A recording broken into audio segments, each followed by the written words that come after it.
দর্শক, আজকের আবহাওয়ার খবর জানবো সহকর্মী ফারিহা সাজনিনের কাছ থেকে। ফারিহা, বৃষ্টির কি অবস্থা এবং কবে রোদের দেখা পাওয়া যেতে পারে? ধন্যবাদ আফিফা। দর্শক, আজ 10 জুলাই 2025 তারিখে দেশের সর্বশেষ আবহাওয়া তথ্য থেকে আমরা দেখতে পাচ্ছি খুলনা, বরিশাল, সিলেট ও চট্টগ্রামের অধিকাংশ জায়গায় এবং রংপুর, রাজশাহী, ঢাকা ও ময়মনসিংহের দু এক জায়গায় অস্থায়ীভাবে দমকা হাওয়া সহ হালকা থেকে মাঝারি বৃষ্টিপাত হতে পারে। টাইলক্স টয়লেট ক্লিনার, যার অ্যান্টিব্যাকটেরিয়াল এজেন্ট টয়লেটের কোনায় কোনায় পৌঁছে 99% জীবাণু ধ্বংস করে। সেই সাথে দেশের কোনো কোনো জায়গায় মাঝারি থেকে ভারী বর্ষণ হওয়ারও সম্ভাবনা রয়েছে। বর্তমানে মৌসুমী বায়ুটি বাংলাদেশের উপর মোটামুটি সক্রিয় এবং উত্তর বঙ্গোপসাগরে প্রবল অবস্থায় রয়েছে। সেই সাথে দেশের নৌবন্দর সমূহকে 1 নম্বর সতর্ক সংকেত এবং সমুদ্র বন্দর সমূহকে 3 নম্বর সতর্ক সংকেত দেখে যেতে বলা হয়েছে।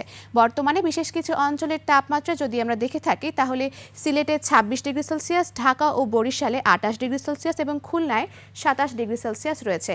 গতকাল সর্বনিম্ন তাপমাত্রা ছিল রাঙামাটিতে, যা 22.5 ডিগ্রি সেলসিয়াস এবং গত 24 ঘন্টায় ঢাকার সর্বোচ্চ তাপমাত্রা ছিল 26.9 ডিগ্রি সেলসিয়াস এবং সর্বনিম্ন তাপমাত্রা 24.9 ডিগ্রি সেলসিয়াস। সেই সাথে আজ সারা দেশের দিন ও রাতের তাপমাত্রা সামান্য বাড়তে পারে। দর্শক, এ ছিল আমাদের আজকের আবহাওয়ার তথ্য। ফিরে যাব আফিফার কাছে। আফিফা। ফারিহা, ধন্যবাদ আপনাকে।